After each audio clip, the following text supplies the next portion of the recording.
한 44세 한국인 중년의 남성이 핀란드 북극 오지에서 출산이 저조한 여성들만 있는 마을에 체류하게 되고 그녀들에게 모든 정자를 나누어 주어 모두가 임신을 하며 생기는 아름다운 가족 이야기입니다. 영상 시청하시기 이전에 구독과 좋아요를 눌러주세요. 저희에게 큰 힘이 됩니다. 핀란드 라플란드의 오지는 얼어붙은 겨울 풍경으로 유명하지만 여름과 가을 사이에 맞닥뜨리면 의외의 싱그러움과 풍요로움을 느낄 수도 있다. 44세 중년의 한국인 사업가인 최민재도 그 사실을 직접 확인해 보고 싶어 이른바 모험 여행을 계획했다. 젊은 시절부터 북유럽 문화에 관심이 컸고 은퇴 전후에 느긋하게 혼자만의 여행을 하리라 마음 먹었던 것이다. 특히 헬싱키 등 도시가 아니라 라플란드의 깊은 숲길인 적이 거의 없는 곳을 차로 달려보고자 하는 욕심이 있었다. 헬싱키 공항에 내려 렌터카를 픽업한 뒤 최민재는 지도조차 제대로 나오지 않는 북부 오지한로 오지 쪽으로 무작정 차를 몰았다. 여름이 끝물로 접어드는 2023년 8월 말 핀란드 특유의 산들바람과 청량한 공기가 창문으로 들어왔고 도로 주변엔 붉고 노란색으로 물드는 나무잎들이 서서히 나타났다. 가끔씩 사슴이나 술록이 길을 가로지르는 모습도 보였고 호수와 스칸디나비아 자연이 펼쳐지는 풍광이 경이로웠다. 하지만 날이 갈수록 인적이 줄고 편의 시설도 완전히 사라져갔다. 그에게는 딱히 목적지가 없었다. 그저 모두가 가지 않는 길로 더 들어가 보자는 일념이 있다. 물론 스마트폰 GPS 참고해도 몇몇 상간 구역은 잡히지 않았다. 숙소도 없었고 숲속 어디든 차박을 할 심산으로 침낭과 식량을 마련해둔 상태였다. 그런데 하루는 운행 중 갑작스런 기계 이상으로 차가 덜컹거리기 시작했다. 엔진 경고등이 번쩍이고 내 시동이 꺼지며 차가 멈춰섰다.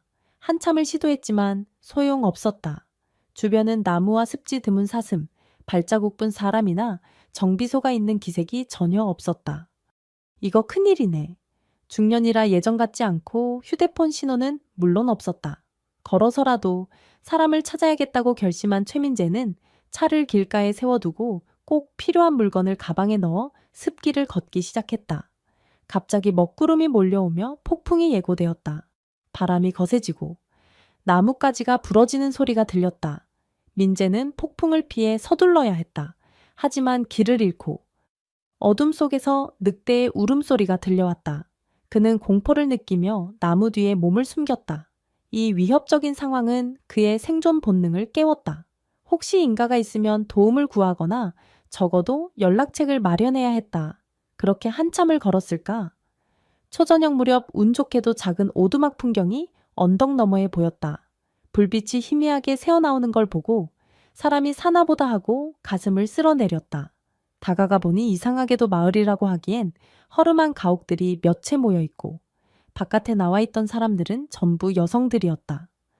20대 젊은 여성부터 40대, 50대까지 연령대도 다양했는데 남성의 모습은 전혀 없었다. 낯선 동양인 중년 남성이 나타나자 그들은 순간 얼어붙은 듯 쳐다봤다. 최민자에는 서툰 영어로 도움이 필요하다.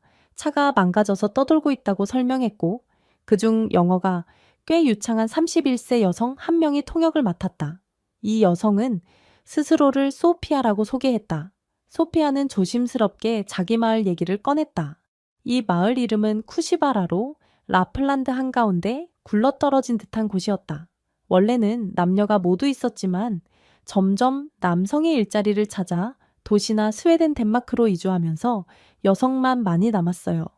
더 심각한 건 출산율이 거의 없고 아이도 없어서 마을이 금세 사라질 위기에 최민자에는 귀가 번쩍 뜨였다. 여성만 사는 마을이라니. 마을의 대표격인 51세 여성 아이노가 다가와 중년 남성이 이렇게 굴러들어온 걸 어떻게 받아야 할지 난감해했다. 한편 우린 낯선 일을 함부로 못 믿지만 여기까지 왔으니 숙소는 마련해 주겠다. 단 우린 치안 문제로 꽤 민감하다고 못 박았다. 최민재도 수긍했다. 저도 갑작스러운 차량 고장 때문에 어쩔 수 없었고 민폐가 되지 않도록 노력하겠다고 답했다. 그렇게 해서 남성 한 명을 맞이한 이 여성 마을의 분위기는 너무 묘하게 긴장과 호기심이 섞였다. 마을 인구가 어림잡아 26명 정도 전부 여성들이다. 20대 초반 젊은 학생 같은 이도 30대 황반, 경력자 럼보이는 이도 40, 50대 어머니 느낌의 여성들도 있었다. 인구 구조가 뒤틀려 남성 부족 현상이 심해진 것이 이 마을의 최대 고민이었다. 누군가는 외부에서 남자를 데려오기도 했지만 대개 우 3년 못 버티고 떠났다고 했다. 최민자에는 내가 아는 라플란드 여행기와 전혀 다른 스토리가 펼쳐지는구나 하고 흥미를 느꼈다. 그가 받은 오두막 숙소는 허름하지만 나름 아늑했다. 간단한 난로가 있고 침구가 있었다. 여성들이 한 끼 식사를 가져다 줄 때 그는 사실 나도 44세 중년으로 여기 왔는데 도움이 될 일이 있으면 뭐든 하겠다고 어필했다. 소피아가 실은 우리가 꼭 필요한 건 남성 노동이나 기술, 그리고 무엇보다도 남성으로서의 역할이랄까 다들 남성 부족으로 애를 먹고 있다고 털어놓았다. 최민자에는 순간 심장 뛰는 소리를 느꼈다. 이건 무슨 뜻이지? 그는 대략적인 뉴스를 통해 핀란드 북부 지역에 인구 감소와 남녀 불균형이 심화됐다는 건 들었지만 여기처럼 극단적인 곳일 줄은 몰랐다. 날아침 그는 마을 구석구석을 돌아봤다. 평생 들어보지 못한 구조 여성들만 사는 공동체. 일부는 개별집에서 자급농을 하고 일부는 수공예품을 만들어 파는 식으로 근근히 생활한다. 문제는 아이도 없고 남성도 없으니 인구가 자연 감소 추세라는 것. 외부 남성을 초대해도 오랫동안 머무르지 않고 청년 남성이 이곳을 택할 이유도 별로 없었다. 이대로면 마을이 사라지는 거 아닌가 하고 여성들은 걱정이 컸다. 점심시간쯤 최민재는 공동부엌 라운지 같은 곳에 초대됐다. 여성 21명 정도가 빙 둘러앉아 그를 바라봤다. 아이노가 차고장은 어떻게든 외부에 연락해 견인이나 정비를 불러야겠습니다. 일단 당분간 이 마을에서 지내시게 될 것 같군요. 하고 했다. 그는 고개를 끄덕이며 제가 한국에서 사업체 운영 경험이 있고 인생에서도 꽤 많은 일을 겪어봤습니다. 혹시 제가 도움 줄 부분이 있으면 주저 말고 얘기해 주세요 라고 제안했다. 여성들은 어쩐지 반색하면서 경계심을 놓지 않았다. 첫날 밤부터 최민재는 이들의 생활 양식을 유심히 지켜봤다. 식사를 할 때도 집안 정리를 할 때도 모두 여성이다. 젊은 여성 몇 명이 힘쓰는 일도 마다하지 않고 어울려서 가사와 농작업을 한다.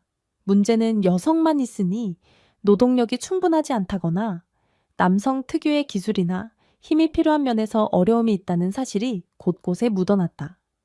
특히 겨울철 땔감이나 기계 수리는 어떻게 했나 묻자 그들은 가끔 외부에서 고용하기도 했지만 돈이 들고 장기적으로 머물러주는 남자가 없으니 문제라고 푸념했다. 어느 날 밤, 마을 근처에서 수상한 그림자가 어른거렸다. 소피아가 겁에 질려 말했다. 최근 술록을 노리는 사냥꾼들이 마을을 위협했어요. 민재는 즉시 나서서 여성들과 함께 마을 입구에 바리케이드를 세웠다. 새벽녘. 사냥꾼들이 접근하자 민재는 횃불을 들고 소리를 질러 그들을 쫓아냈다. 이 사건은 여성들의 신뢰를 얻었고 민재를 마을의 보호자로 만들었다. 며칠 지나니 여성들도 최민재에게 마음을 좀 열었다. 특히 이소 30대 여성. 몇몇은 그가 중년이라 왠지 아빠나 삼촌 같은 신뢰감이 들었는지 일상 고민을 털어놓기 시작했다. 누군가는 우린 아이를 낳고 싶어도 남자가 없어서 못 낳는다. 이런 건 너무 슬프다고 호소했고 또 누군가는 정말 남자가 없는 환경에서 사는 게 가능하긴 하지만 외로움이나 육체적 욕구도 큰 문제다 말하기도 했다. 최민자에는 당황했지만 이들의 절박함을 공감할 수 있었다. 그렇군요. 저는 결혼을 일찍 했다가 사별 후 혼자 살아왔는데 이젠 다시금 이런 주제가 내 인생에 등장할 줄 몰랐습니다. 솔직하게 털어놓았다. 언급의 속사정을 교환하다 보니 최민자에는 자신도 약간의 로맨스 감정을 느끼기 시작했다. 나이가 40세라 해도 상대가 20대 후반에서 30대 초반인 여성들이 스스럼 없이 대화하고 다가오면 심장이 살짝 뛸 수밖에 없었다. 게다가 이 마을 여자들이 워낙 오랫동안 남성을 못 봐온 터라 그의 존재가 크게 부각됐다. 또 중년 남성이라 젊은 남성보다 안정감과 경험이 풍부해 보이는 점이 매력으로 작용하는 듯 보였다. 한편 그가 사업가 출신이라서인지 마을 내 필요한 부분을 파악하고 컨설팅 하듯 조언을 곧잘 했다. 예를 들어 이렇게 농작물을 조금씩 모아 공동 관리하면 더 효율적이지 않을까요? 수공예품을 조금 더 현대적 감각으로 만들어 관광객이나 온라인으로 팔아볼 수도 있겠죠. 같은 아이디어를 내면 여성들이 오, 정말 그런 걸 해본 적이 없어 재밌겠다라고 호응했다. 그러면서 당신이 여기서 오래 지내면 안 되나요? 라고 묻곤 했다. 문제는 마을이 남성 부족을 넘어 인구가 전혀 늘지 않아 여성이 아이도 못 낳고 하지 못해 아예 후손이 없는 상태라는 것이다. 심지어 이곳 여성들은 마음만 있다고 아이를 낳을 수 있는 게 아니다. 남성 대체 인력이 필요하지만 도시나 외국 남성은 금방 떠나버리니 정착이 안 된다. 그래서 우리가 애를 하고 싶어도 할 길이 없어요. 아이노나 소피아가 한탄했다. 최민자에는 머리를 굴렸다. 그게 한 명의 남성으로 모든 분을 만족시키는 건 불가능하지 않을까요? 했다가 이들은 우린 진지에 마을이 유지되려면 아이가 필요해요. 그리고 당신이 우리에겐 기회일 수도 있어요. 라고 답했다. 그 순간 최민자에는 자신의 몸이 뜻밖에도 매우 건강하며 전 부인과 아이 없이 이혼한 뒤 독신으로 살아온 사실을 떠올렸다. 정자왕이라고까지 할 건 없지만 예전 병원 검진에서 상당히 정자 상태가 양호하다는 얘기들은 적이 있긴 했다. 여기서 그가 그래 그럼 마을 전체 여성을 돕겠다고 결심한다는 게 말이 될까? 다소 황당하지만 여성들도 현실적 필요에 기반해 심각하게 이 논의를 하는 듯 했다. 더 이상 남자를 구하기가 너무 힘들고 당신만이 괜찮다면 여러 명의 여성과 관계를 맺어 아이를 낳고 싶다라는 파격 제안이 사실상 나온 것이었다. 최민자에는 당황스럽지만 동시에 마음 한쪽이 묘하게 흔들렸다. 중년 남성이며 이혼 혹은 사별로 혼자였고 이젠 큰 사회적 책임에서 벗어나 자유를 즐기는 시점이 여성들은 절박하게 아이를 원하고 인구가 줄어 마을이 붕괴될 위기에 처해 있다. 그가 도울 수 있다면 게다가 이곳 젊은 여성들 중 일부는 평소 그에게 호감을 보인 듯도 했다. 이런 시나리오는 도저히 상상해 본 적 없지만 그가 맡을 수 있는 역할이 있긴 한 것 같았다. 마을 회의 전날. 갑작스러운 폭풍이 마을을 강타했다. 오두막 지붕이 날아가고 전기가 끊겼다. 민재는 여성들과 함께 폭풍 속에서 지붕을 고정하고 무너진 창고를 복구했다.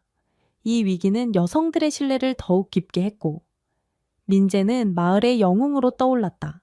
그러던 어느 저녁 여성들이 전체 모임을 소집해 당신이 정말 우리의 아이 아버지가 되어줄 수 없겠나 남자 없이 살며 아이도 없는 삶이 너무 고통스럽다고 요청했다. 모두가 동의하며 각자 원하는 사람이 임신을 해서 공동 휴가하우스이라 믿어요. 오래 고민했는데 당신이 와줬으니 최민재는 어안이 벙벙해졌다. 인생 후반인데 이런 식으로 누군가의 아버지가 될 기회라는 생각이 뇌리를 스쳤다. 엄청난 부담이기도 하고 윤리적으로 괜찮을지 혼란스러웠다. 꼭 저 하나로 되겠어요? 여러 명과 함께하는 건 말도 안 되지 않나요? 하지만 여성들은 이건 우리가 합의한 선택이고 공동체가 지속되려면 남성 한 명으로도 번식을 해야 해요. 당신이 싫다면 어쩔 수 없지만 간절해요. 하고 간청했다. 그는 하룻밤 내내 고민했다. 인간적으로 이들을 외면하기 어렵고 스스로도 살면서 한 번도 상상 못한 할렘 같은 그림이 펼쳐질지도 모른다는 생각의 두려움과 두근거림이 뒤섞였다. 결국 다양한 감정 끝에 이 마을을 정말 돕고 싶고 나도 누군가의 아빠가 될 수 있다면 의미 있지 않을까 하는 결론에 도달했다. 단 무조건적인 육체 관계를 남용하는 식이 아니라 최대한 서로의 동의와 존중해 진행해야 한다고 조건을 달았다. 여성들은 당연하다. 우리도 무턱대고 편하게 임신할 일이 아니다 준비하고 서로 스케줄을 맞추고 감정적으로도 합의가 이루어져야 해요. 라고 수긍했다. 이후 마을대 합의로 임신 프로젝트 비슷한 것을 가동하게 됐다. 20, 30대 여성 중 실제로 아이를 낳고 싶은 이들은 명단을 작성하고 건강검진을 통해 문제가 없는지 살폈다. 최민재도 정자왕이랄 정도의 강인한 건강을 증명하기 위해 기본 검진을 받았고 모두 생식 능력에 별 문제 없다는 의사소견을 얻었다. 마을은 비공식적이지만 그런 형태로 여럿이 함께 그의 후손을 갖기로 결심했다. 물론 극도로 민감한 주제라 외부에는 비밀을 유지했다. 이 장면이 너무 기괴하거나 충격적으로 볼 수 있으니까 처음엔 어색했지만 프로젝트가 시작되자 의외로 마을 분위기는 밝고 서로 응원을 주고받는 형태가 되었다. 예컨대 여성 하나가 나는 다음 달쯤 당신과 함께 시간을 갖고 싶다. 나이가 있으니 빠르게 임신하고 싶어라고. 솔직히 말하면 최민재도 존중해 알겠습니다. 마음에 준비하고 그날을 잘 지내요. 같은 식으로 대화했다.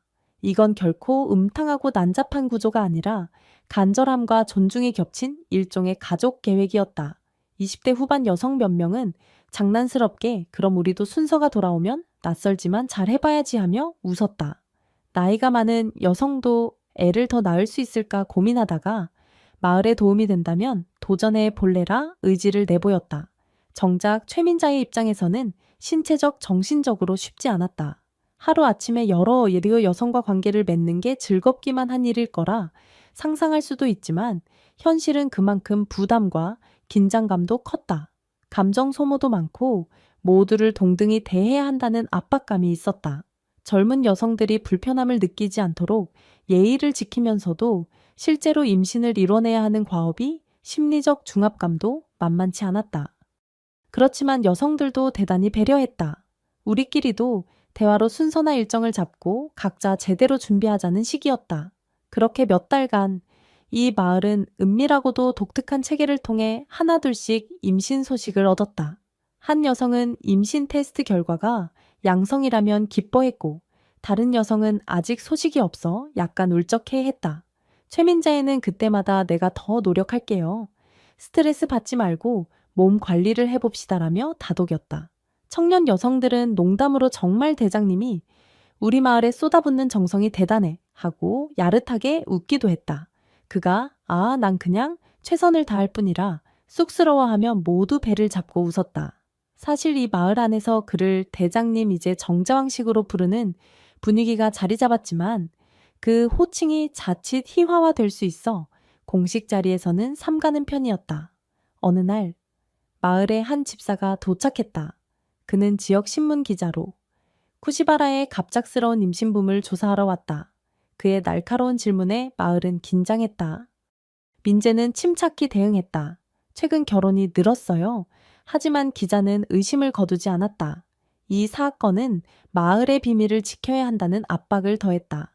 아이러니하게도 이런 임신 프로젝트가 진행되는 동안 최민재의 본적 능력, 즉 사업 감각과 운영 스킬도 마을에 큰 기여를 했다. 협동조합은 외부 교역을 확장해 라플란드 여행객이나 수요처에 마을 특산물을 팔 수 있는 판로를 열었다. 예컨대 야생베리 농산물, 수제, 공예품 등을 포장해 소규모 매장에 납품하거나 온라인으로 주문받는 방안을 시도했다. 여성들도 각각 재능을 발휘했다. 20대 초중반 여성들은 SNS 인터넷 환경에 능해 핀란드 내 전국 단위 온라인 판매를 기획했다. 30대 여성들은 품질 관리를 맡고 40, 50대는 전통 제조나 농장을 책임졌다. 최민재는 이를 총괄하며 수익을 재투자해 마을 인프라를 개선하는 방식으로 돌렸다. 같이 일하면서도 밤이면 각각의 여성과 애정 행위를 나누는 스케줄이 있다 보니 일종의 다자 연애 분위기가 일었다. 대부분은 참 이상한 상황이지만 모두가 합의했고 결혼 제도와 다소 동떨어진 이 마을 특수성 탓에 질투나 갈등 없이 진행되었다. 오히려 아이를 갖고 싶은 이들은 적극적이었고 그렇지 않거나 나이가 많아 체념한 이들은 나는 괜찮아 너희가 임신해야 하며 응원했다. 누구도 강제는 아니었다. 덕분에 마을 전체가 묘하게 화기애애했다. 몇 달이 더 지나자 임신 판정을 받은 여성이 한 명씩 늘기 시작했다. 6명, 7명 큰 문제 없이 점차 임신율이 올라가니 정말 이분은 정자왕 맞네라는 농담이 터졌다. 임신을 원하는 대부분이 성공했다. 최민자의 스스로도 이런 대규모 임신 계획이 성립될지 반신반의했지만 결과가 잘 나오니 놀라울 따름이었다. 여성들도 우리 마을에 이렇게 많은 아기들이 나올 줄이야. 위기가 완전히 반전되는 셈이야라고 환호했다.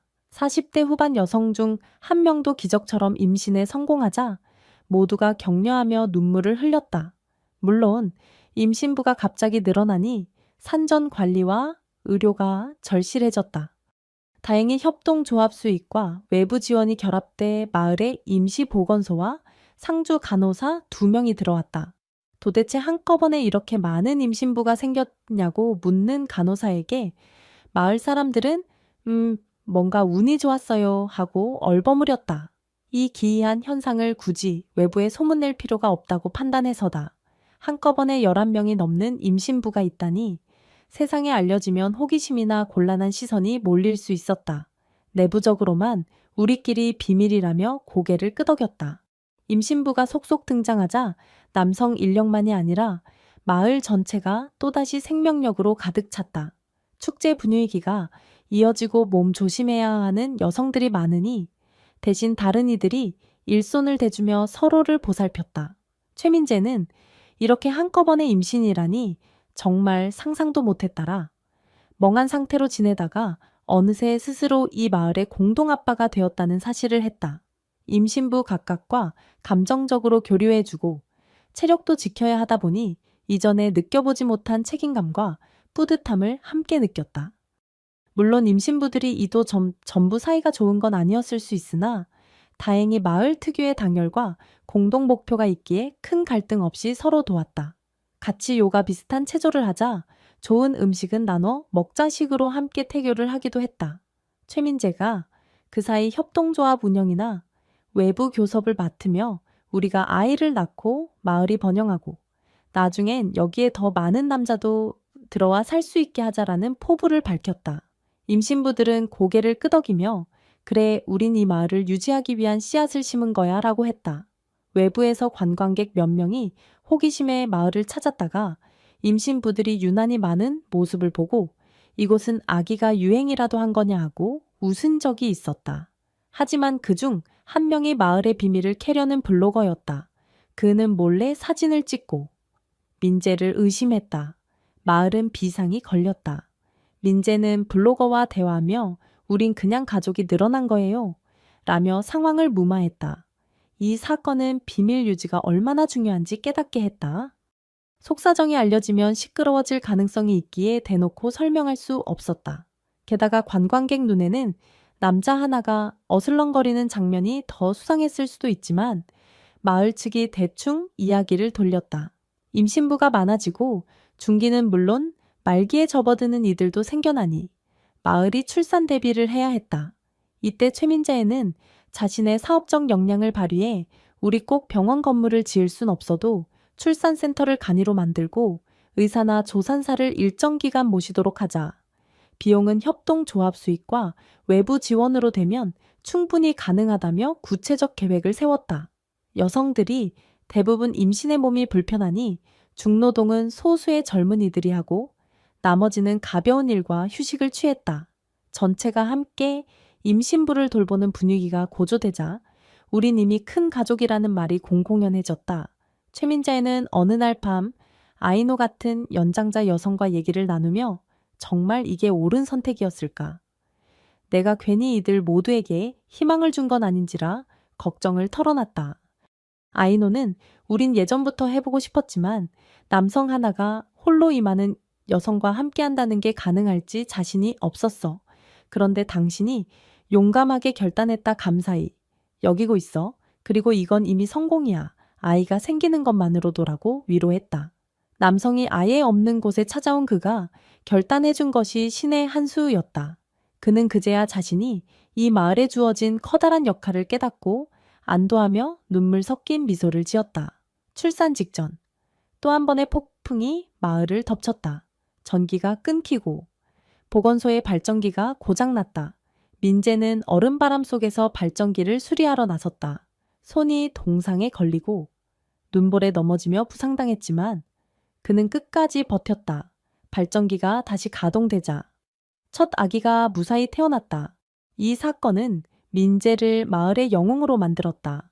출산 시기가 도래하자 마을에는 긴장감이 돌았다.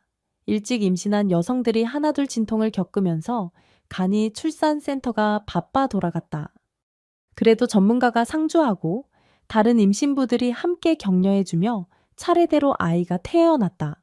남녀 관없이 건강한 아기들이 뱃속에서 튀어나와 울음을 터뜨릴 때마다 마을 전체가 환호했고 또 하나의 새 생명이 구원처럼 느껴졌다. 최민자에는 아이가 나올 때마다 굵은 손으로 눈물을 훔치며 정말 내가 아버지네 하고 중얼거렸다. 또 다른 여성도 며칠 뒤 출산하고 또 다른 여성도 몇 주 뒤 아기 울음소리가 거의 연쇄적으로 터져나와 마을이 전례 없이 붐볐다. 우리 한 번에 육아공장 된 거 아니야 라며 여성들도 장난스레 농담을 던졌지만 사실은 모두 벅차오른 감격으로 빛나고 있었다. 11명 이상이 출산하거나 출산을 앞두고 있으니 한두 명은 난산 위기가 닥치기도 했다. 그럴 때마다 마을은 한마음으로 협력했다. 둘러앉아 기원해주고 필요하면 주변 도시로부터 의사나 구급차를 불러야 했다. 다행히 큰 사고 없이 모든 산모가 순산을 할 수 있었는데 이건 거의 기적에 가까웠다. 남성 하나가 한꺼번에 여러 여성과 아이를 낳는다는 비현실적 구조가 실제로 구현되는 순간이었다. 그렇게 하여 짧은 기간에 수많은 아기들이 우글거리던 쿠시바라로 이제는 유모차에 실린 아기 무리로 소란스러워졌다. 아기 공장이라는 농담이 과장 아니게 되었다. 최민자에는 아빠로서 아이들을 살피고 엄마들이 한꺼번에 많다 보니 서로 교대 모유 수유, 교대 육아를 시행했다. 그 과정에서 남성 한 명이 어떻게 모두와 감정을 나누느냐? 의문이 있을 수 있지만 실제론 각 엄마가 독립적으로 아이를 키우며 최민자에는 전체 아기의 아빠이자 지역 공동체의 지주 역할을 맡았다고 보면 된다. 엄마들끼리도 큰 갈등 없이 이건 모두의 합의라는 대전제를 공유했다. 중년 남성이 여러 명의 아이 아버지가 됐다는 설정은 외부적으로 기괴하게 느껴질 수 있어 마을에서는 이를 비밀로 했다. 우리 마을이 원래 남성 부족으로 인구 절벽을 맞았는데 운 좋게도 외부 남성이 정착해서 결혼과 출산이 한꺼번에 생긴 거다라는 식으로 흐리게 설명했다. 하지만 내부 사람들은 이건 사랑과 공동체 정신이 만든 기적이라 기뻐했다. 아기들은 서로 비슷한 시기에 태어나 배동갑으로 같이 성장할 테니 어린이집이나 학교가 생기면 한꺼번에 입학하게 될 것이다. 그로부터 몇 달 지나 한껏 젊은 엄마들이 많아진 쿠시바라 마을은 일종의 유아 천국이 되었다. 남성이라고 최민자의 하나지만 사실상 모든 엄마가 아이를 품고 마을의 웃음소리가 가득했다. 협동조합 사업은 그 사이 본격화되어 아기 양육비를 벌 수 있을 만큼 안정됐다. 최민재는 중년의 지혜와 사업 감각을 총동원해 핀란드 내부나 국제시장에 알릴 만한 상품을 발굴했다. 숲에서 수확하는 야생 베리나 라플란드식 뜨개질 공예품, 여러 여성들의 재능이 결합되어 꽤 매력적인 상품들이 완성되었다. 그렇게 번 돈으로 보건소를 더 확충하고 집을 보수해 따뜻한 난방시설을 설치하는 등 삶의 질을 높이게 되었다. 아이들을 보면 자연스럽게 미래 이야기가 오갔다. 우리 아기들이 또 다른 세대를 낳으면 이 마을이 계속 번성하지라는 희망. 이들은 이미 남성 한 명으로도 다수 임신이 가능함을 몸소 증명했으니 혹 다른 남성들이 이 마을에 들어온다면 더 전통적인 가족 형태도 가능하리라. 우린 모든 선택지를 열어두자 지금처럼 공동체적으로 아이를 키우는 것도 좋고 외부 남자가 정착해 한 여성과 가정을 꾸리는 것도 환영하자.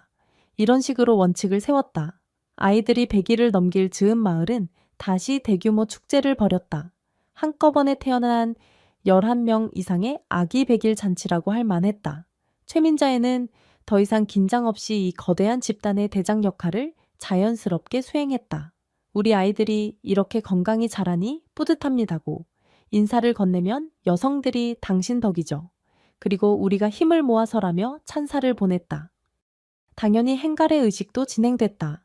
그가 아기보다 놓치면 어쩌나 하고 겁을 내도 여성들이 이젠 아기 많으니 누가 받아줄게라며 즐겁게 웃었다. 온 마을이 춤과 북소리로 들썩이는 가운데 그 많은 아기 울음이 섞여 희한한 하모니가 만들어졌다. 이제 아이노나 소피아 같은 장년 리더들은 당신은 정말 우리를 구했어. 우리가 임신하고 아이 낳으면서 이 마을이 새 생명을 얻었잖아. 나중에 더 발전해서 남자들도 여러 명 들어온다면 아마 사람 사는 곳으로 완벽히 되겠지. 최민자에는 저야말로 이렇게 늦은 나이에 사랑과 또 다른 가족을 얻다니 감사하다고 답했다. 여성들은 모였던 문제아이를 낳고 싶어도 또 못 낳던 인구 절벽을 어느 정도 해결했다. 곧 외부에도 남성이 살만한 터전이라 소문나면 장래 인구 증가가 훨씬 탄력을 받을 테다. 마을 바깥 사람들은 일부만 이 기이한 사정을 알았지만 대놓고선 남성이 여러 여성과 아이를 낳았다는 건 자칫 스캔들이 될 수도 있었다. 그러나 이들은 대외적으로 우리 마을이 복구되는 단계라 남성이 정착했고 다수의 여성과 결혼 형태로 가정을 이루었다 정도로 뭉뚱그려 알렸다. 폴리아모리나 하레미하고 할 수도 있지만 이들 모두가 합의한 모델이었으며 그리고 그 결과 출산이 연쇄적으로 최민재와 쿠시바라 마을, 여성들이 함께 만든 기적 같은 이야기는 사랑과 공동체 정신으로 인구 절벽을 극복한 여정입니다. 이 독특한 가족과 마을의 부흥 이야기가 여러분에게 어떤 감동을 주었나요? 여러분의 소중한 의견을 댓글로 남겨주시면 큰 힘이 됩니다. 좋아요, 공유, 그리고 구독도 잊지 말아주세요. 진심으로 감사드립니다.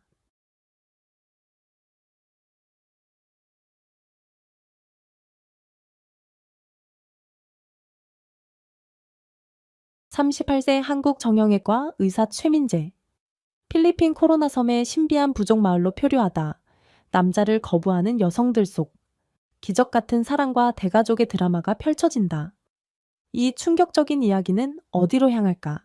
지금 구독 버튼을 눌러 이 놀라운 여정을 함께 해주세요. 여러분의 응원이 큰 힘이 됩니다. 진심으로 감사합니다.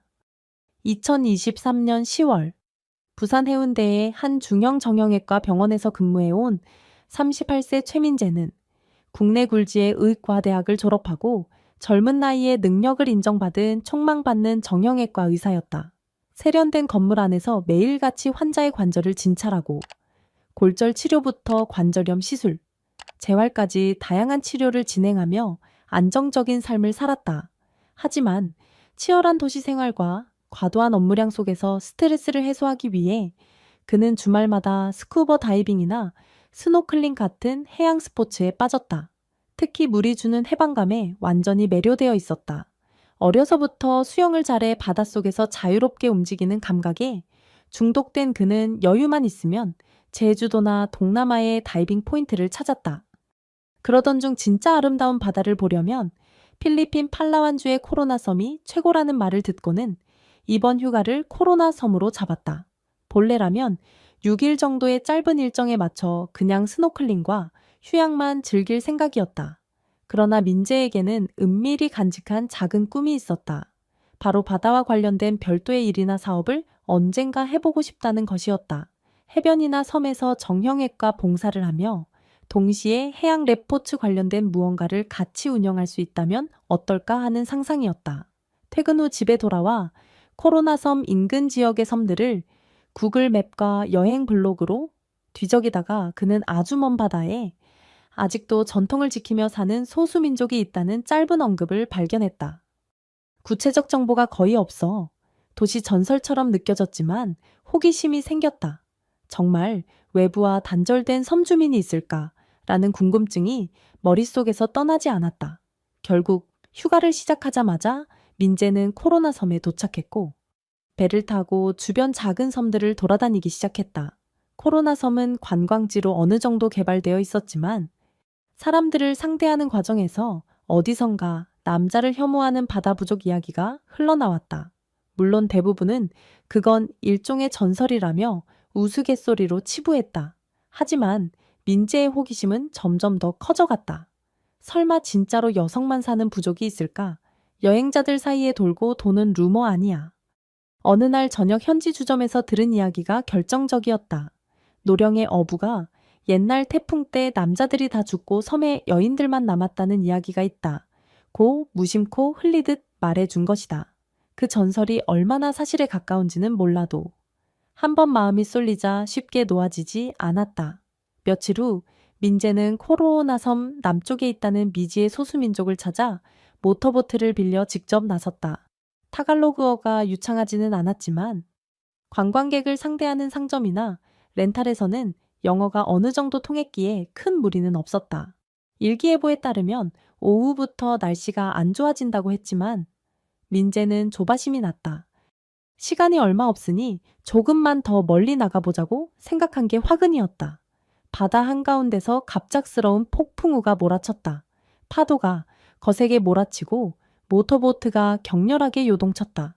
파도에 제대로 휩쓸려 조종을 잃은 민재는 정신없이 구조 요청 신호를 쳤지만 인근에 다른 배는 없었다. 번개가 치고 비가 쏟아지면서 그는 의식을 잃을 정도로 물에 빠졌다 나왔다를 반복했다. 어쩌면 여기서 죽을 수도 있겠다. 문득 깨어났을 땐 작은 노랫소리가 들려왔다. 희미한 시야 너머로 여성들이 보였고 이들은 신기하게도 모두 코로나섬 전통 의상과는 다른 독특한 복장을 하고 있었다.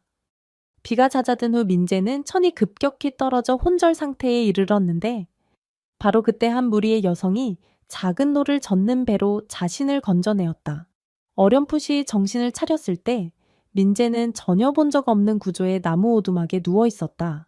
머리맡에는 30대로 보이는 단발머리 여성과 나이가 조금 더 있는 50대 여성 2명이 지켜보고 있었다.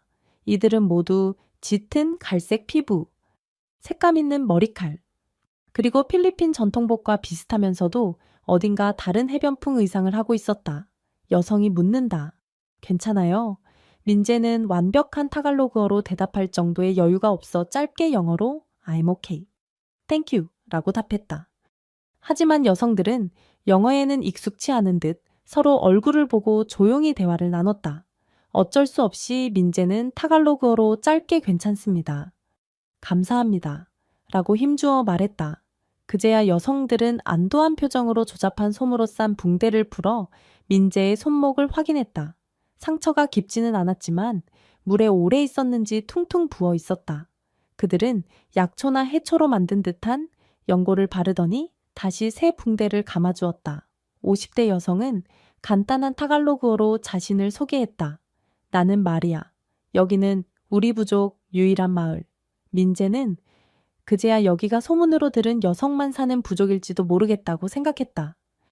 마리아는 이야기를 이어갔다. 우리는 남자를 싫어해. 이 말에 민재는 순간 가슴이 덜컥 내려앉았다. 며칠이 지나 민재는 어느 정도 건강을 회복했다. 그 사이 부족 여성들은 민재에게 수프나 해초로 만든 죽을 가져다 주면서 기본적인 의사소통을 시도했다. 이들은 대체로 타갈로그어로의 고어와 자신들만의 언어를 섞어 썼고 일상에서 현대 타갈로그어는 거의 쓰지 않는 듯했다. 그래도 코로나 섬 시장에 진주를 팔러 가본 적이 있는 몇 명은 약간의 현대 타갈로그어를 구사했다. 민재는 점차 이들이 정말로 남성을 멸시하는 경향이 강하다는 것을 느꼈다. 일부 여성은 그를 보는 눈빛에 노골적인 적대감이 서려 있었다. 민재가 길을 지나가면 어린 소녀에서부터 젊은 여성까지 모두 거리를 두고 피하듯 흩어졌다. 아직 마을 전체가 그를 환영한다고 보긴 어려웠다. 하지만 마리아와 조금 더 젊은 여성 소피아 30세 추정 등 몇몇은 비교적 민재를 의심 없이 대했다. 특히 소피아는 호기심 어린 눈으로 민재를 지켜봤다. 그는 이들에게 자신이 한국에서 왔고 정형외과 의사이며 스노클링을 좋아하다가 폭풍우를 만나 표류했다는 사실을 최대한 간단히 설명했다. 정형외과 의사요. 뼈와 관절을 고치는. 뭐 그런 일을 합니다. 하지만 마을 여성들 대부분은 정형외과라는 개념이 생소하긴 했으나 과거에 관절통으로 고생하다가 외부에서 도움받은 사례가 있는지라 의사면 약간은 쓸모 있을지도 모른다는 반응이 서서히 퍼졌다. 민재가 며칠 동안 마을 주변을 둘러볼 수 있게 허락받자 그는 예상외로 이 섬이 제법 자급자족 체계를 갖추고 있다는 사실에 놀랐다. 섬의 환경은 코로나 섬 비슷한 아열대 기후였고 코코넛, 열대 과일 등이 자라며 여인들은 바다에서 물고기를 잡아 식량을 확보했다. 그중 가장 특이한 점은 진주 양식이었다. 완전히 현대식 양식장이라기보다는 원시적인 방식으로 조개를 기르고 혹은 자연산 진주 조개를 채집해 아주 소량의 진주를 얻어내는 구조였다.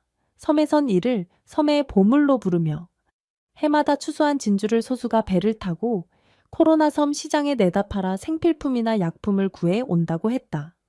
그렇다면 정말 귀한 진주일 텐데요. 그래, 코로나 섬 시장에서도 높은 값을 쳐주지. 하지만 대량 생산은 어렵고 우린 여러 이유로 남자들을 싫어하게 됐어. 거래나 외부 교류도 최소한으로만 해.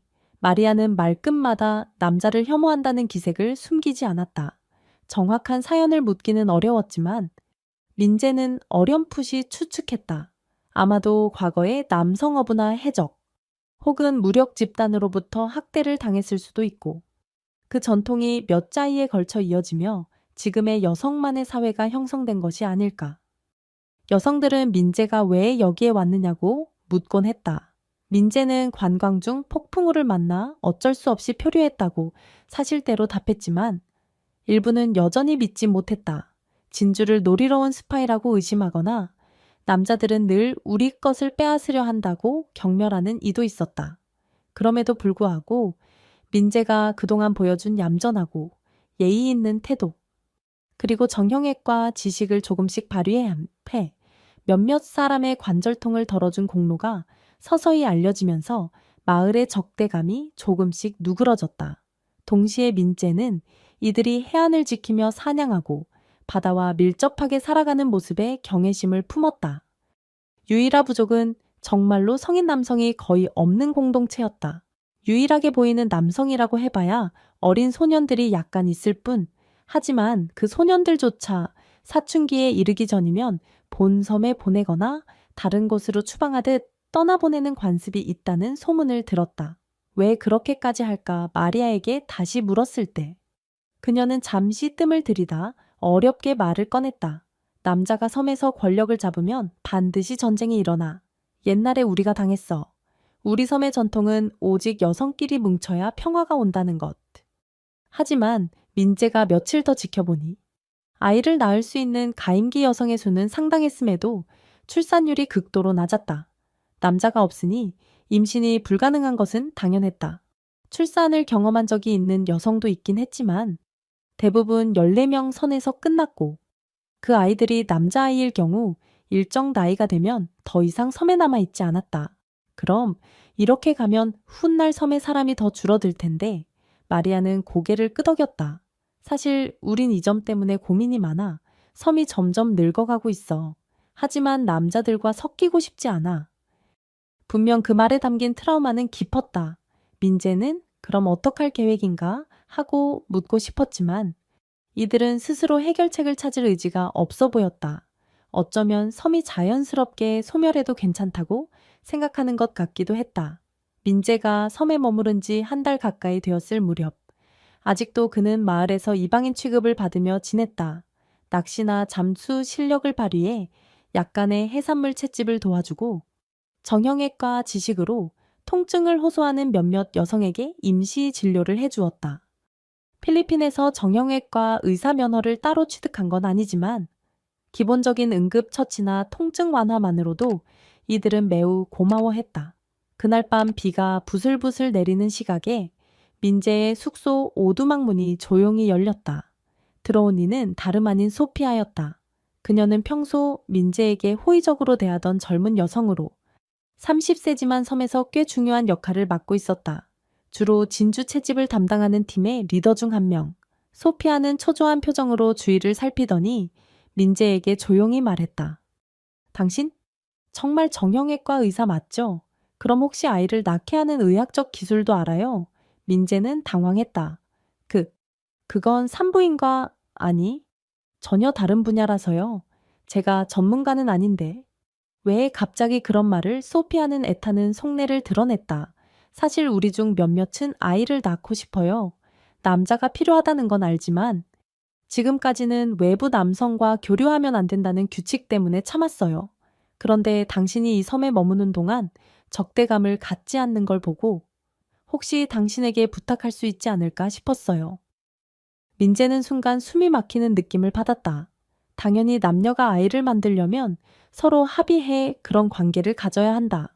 그런데 이 섬 전체가 남자를 적대시하는 분위기 아닌가? 애초에 상상도 못했던 제안이라 황당했다. 소피아는 그런 민재를 가만히 바라보며 말했다. 물론 아직 공식으로 결정된 건 아니에요. 하지만 섬에는 여러 사람이 있고 아이를 낳아 대를 이어가고 싶어하는 여성도 많아요. 그렇게 말한 뒤 소피아는 얼굴을 붉히며 황급히 밖으로 나가버렸다. 며칠 뒤 마리아를 비롯한 마을의 연장자들이 민재를 불렀다. 이들은 부족의 중추 역할을 하는 중년 여성들이었고 민재를 둘러싸고 심각한 표정을 지었다. 오랜 눈치 끝에 나온 이야기는 충격적이었다. 마을 여자들 중 상당수가 아이를 갖길 원한다. 그런데 남자가 필요하니 우리가 선택할 수 있는 남자는 너밖에 없다. 우린 네가 여기서 오래 머무는 걸 원치 않지만 애를 낳는 일만큼은 협조해 줬으면 해. 서러워한데. 민재는 잔뜩 긴장했다. 제가 이해가 안 되는 부분이 많습니다. 남자를 싫어한다면서 어떻게 이런 제안을? 마리아가 답했다. 맞아. 우린 남자를 싫어해. 하지만 섬이 점차 소멸해 가는 걸 두고 볼 순 없어. 사실 이조차도 내키진 않아. 그러나 필요하니까. 조건이 있어. 임신이 확정되는 여성이 늘어나면 너는 섬에서 떠나야 해. 간대 소희. 민재는 복잡한 심경에 빠졌다. 남성으로서 한 명이 여러 명의 여성을 임신시킨다는 것이 결코 가벼운 일이 아닐 뿐더러 이 섬에서 강제로 종족 번식을 위한 수단처럼 여겨지는 기분도 들었다. 하지만 그동안 자신을 구해준 것에 대한 보은이나 어쩌면 섬을 살리는 데 도움이 될 수도 있다는 생각이 조금씩 들었다. 마을 여성들의 시선은 강렬했다. 미움과 기대가 뒤섞인 눈빛이었다. 그들은 말이 달라도 행동과 표정으로 아이를 낳아야 한다는 필요성을 강하게 풍기고 있었다. 결국 민재는 어렵게 입을 열었다. 제가 원치 않는 방식으로 강제하는 거라면 사양하겠습니다. 하지만 이 섬을 도울 수 있는 길이라면 서로 합의하에 진행해야 합니다. 한 명 한 명이 진심으로 동의한다면, 그리고 건강과 안전을 최우선으로 한다면 저도 돕겠습니다. 그 순간 주변에 있던 몇몇 젊은 여성들, 특히 소피아 등은 얼굴을 붉히면서도 안도하는 표정을 지었다.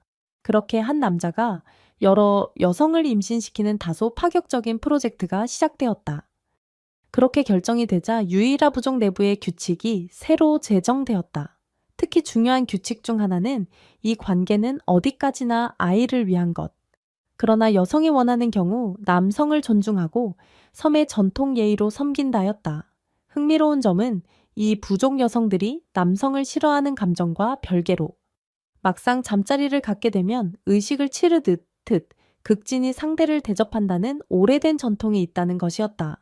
과거 이 섬에 소수 남자가 남아있던 시절, 가문을 잇기 위해서는 남성을 섬기는 제사 같은 절차가 있었다고 한다. 그 명맥이 남아서 아이를 잉태하기 위한 잠자리를 할 때는 남성을 마치 황제처럼 떠받들어야 한다는 독특한 의식이 전해져 오는 것이었다.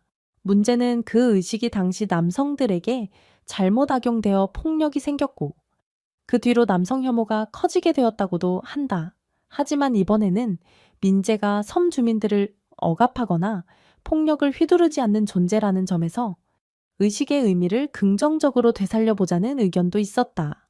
결국 초기에는 여성들의 적대감 때문에 잠자리가 어떻게 진행될지 모를 정도로 서먹했지만 막상 시작되고 나니 의외로 매우 엄숙하면서도 동시에 여성들이 섬의 의식을 지켜가며 민재를 배려했다. 민재로서는 당혹스러우면서도 전례 없는 경험이었다. 부족 내에 24명이 넘는 가임기 여성이 있었다. 이들은 조를 나눠 한 주에 3~4명씩 민재와 교대로 만나는 형태를 택했다. 그리고 원치 않는 여성은 참여하지 않아도 된다는 원칙을 세웠다. 다만 의외로 많은 수가 섬을 위해 그리고 개인적인 아이를 얻고 싶다는 이유로 참여를 희망했다. 잠자리에 앞서 각 여성은 정성스럽게 몸을 정화하는 의식을 치렀고 민재에게도 바닷물로 가볍게 목욕할 것을 권했다. 그리고 잠자리에서는 그들이 섬 전통 복장에서 한 단계씩 껍데기를 벗으며 민재를 향해 깎듯이 예의를 표했다. 어떤 이는 마치 전통 무사가 다도를 올리는 듯한 엄숙한 자세로 침실로 들어섰고 어떤 이는 조용히 머리를 숙이며 황제를 모시듯 민재를 대접했다. 그러나 무엇보다 중요한 건 서로 간의 신체적, 정신적 안정과 존중이었다.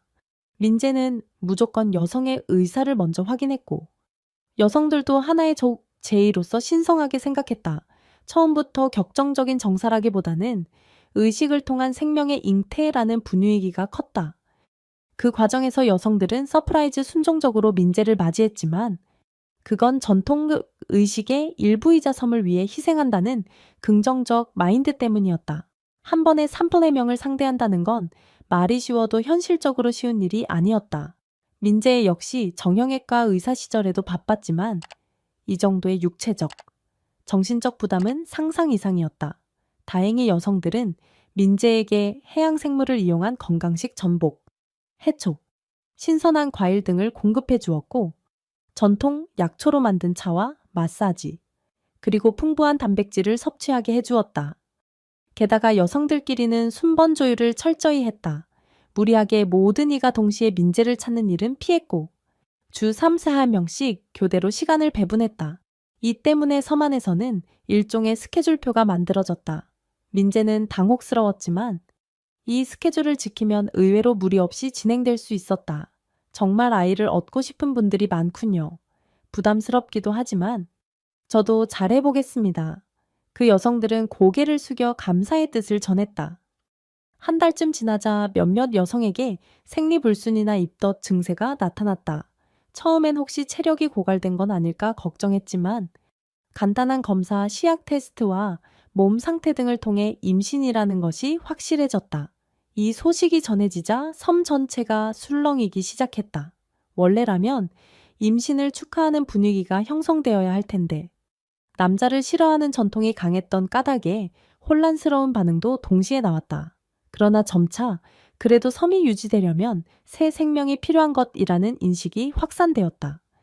임신 소식이 늘어나면서 비슷한 증세를 보이는 여성들이 속속 등장했고 곧 23명 가까이가 임신 진단을 받았다.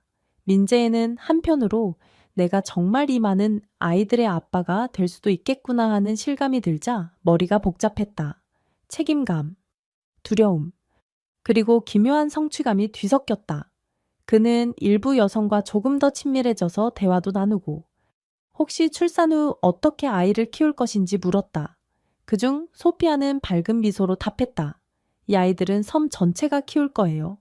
당신이 아빠라는 사실을 숨기진 않지만 그렇다고 당신을 특별히 섬의 왕처럼 모시진 않을 거예요.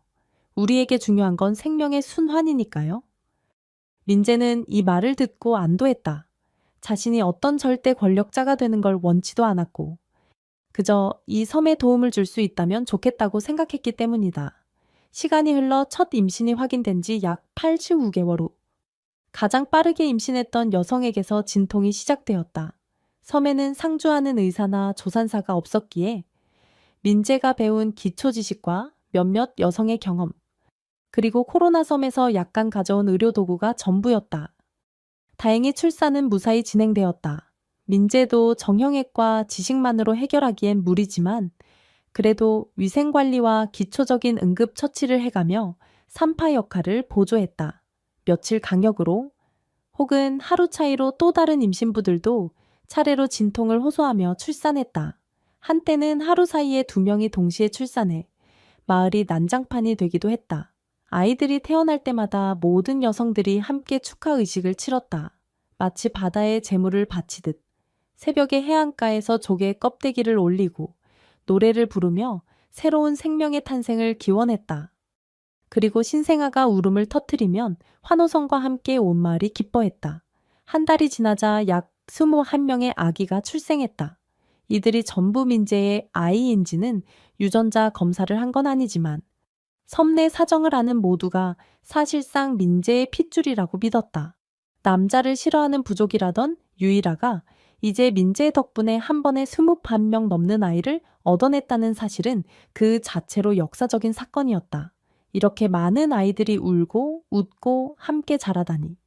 나는 내 인생에서 상상조차 못했는데 어느덧 그의 표정에는 뿌듯함과 책임감이 어우러져 있었다. 원래라면 임신이 확정된 뒤 민재는 섬에서 떠나야 한다는 조건이 있었다. 그러나 대규모 출산이 끝난 후 마리아를 비롯한 섬 리더들은 다시 고민에 빠졌다. 민재가 섬에서 자취를 감추면 출산 후 아이들 양육 문제에서 의료적, 기술적 도움을 받을 사람이 사라지기 때문이다. 하지만 아직도 남자에 대한 트라우마가 깊은 일부 연장자는 민재가 계속 있으면 섬의 전통이 완전히 무너진다고 주장했다. 반면 임신과 출산을 겪은 여성들은 이제 시대가 변했으니 민재와 함께 새로운 길을 모색해야 한다고 맞섰다. 결국 어느 정도 절충이 나왔다. 민재는 당분간 섬에 머물며 아이들의 초기 건강을 돌본다. 그러나 섬의 문화와 전통을 존중할 것. 아울러 필요시 민재가 본섬으로 가서 의약품이나 물자를 구해올 것. 이 결정으로 민재의 임시 체류가 허락되었다. 출산 후 여성들은 예전처럼 바다를 누비며 진주를 채집하기 힘들어졌다. 몸조리와 육아에 집중해야 했기 때문이다. 그 자리를 일부 젊은 여성과 민재가 메우기 시작했다. 민재는 다이빙 실력을 살려 조개를 채집하는 데 기여했고, 새로 확보한 진주를 코로나 섬에 나가 적정 가격에 판매하며 생필품과 의료도구를 사와왔다. 본섬 상인들은 민재가 희귀 진주를 대량으로 가져왔다고 반가워하면서도 그 출처를 묻자 민재는 적당히 둘러댔다. 작은 섬에서 개인 양식장을 한다 정도로 설명했다. 어쨌든 매우 질 좋은 진주였기에 상인들은 높은 가격을 쳐주었다. 이로써 부족의 재정은 점차 풍족해졌고 남자에 대한 적대감이 조금씩 누그러지는 계기가 되었다. 더 나아가 민재는 섬에 간단한 태양광 발전 설비를 들이거나 수도 시설을 개선하는 방안도 고민하기 시작했다. 아이들이 태어난 후 섬에서는 대규모 공동 육아 시스템이 형성되었다.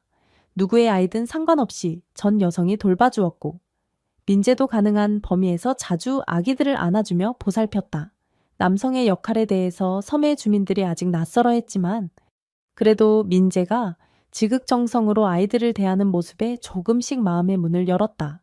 특히 잠자리를 통해 임신을 했던 여성들은 그 의식 자체가 꽤 신성하고 소중한 기억으로 남았다. 이제 남자를 황제처럼 떠받든다는 전통. 의식은 폭력이나 억압이 아닌 협력과 번영을 위한 존중이라는 새로운 의미로 재탄생하고 있었다. 섬에 21명 넘는 아이들이 동시에 자라기 시작하자 교육 문제가 대두되었다. 지금껏 기초적인 어업과 진주 채집만으로 살아온 유일한 부족이지만 아이들에게 더 넓은 세상을 보여주고 싶어하는 목소리가 커졌다. 민재는 우선 초등교육 정도를 가르칠 교재를 구해오겠다고 나섰고 본섬에서 기초교육 자료와 책, 학용품 등을 공수해왔다. 동시에 마을 내부에서 우리가 아이들에게 타갈로그어와 독해, 쓰기를 제대로 가르쳐야 한다는 움직임이 일어났다. 그동안 섬 여성들은 독자적인 언어와 제한된 타갈로그어만을 써왔기에 새로운 시도가 필요해 보였다. 여성들 중 일부는 본섬에 나가 정식 교육을 받고 싶다는 희망도 내비쳤다. 하지만 그 선택에는 남성들과 접촉이 빈번해질지도 모른다는 우려가 여전했다. 섬 내부에서도 찬반이 엇갈렸지만 점차 다수가 이제는 변해야 한다고 동의해 갔다. 유일하 부족은 남성을 철저히 배제한다는 것이 오랜 세월 이어진 전통이었지만 이번 사건을 계기로 조금씩 그 방침을 완화할 가능성이 높아졌다. 마리아도 흘러가는 세태를 보며 말했다. 이미 우리 섬은 예전과 달라졌어. 이제 남자를 전적으로 밀어내기만 해서는 발전하기 어렵지.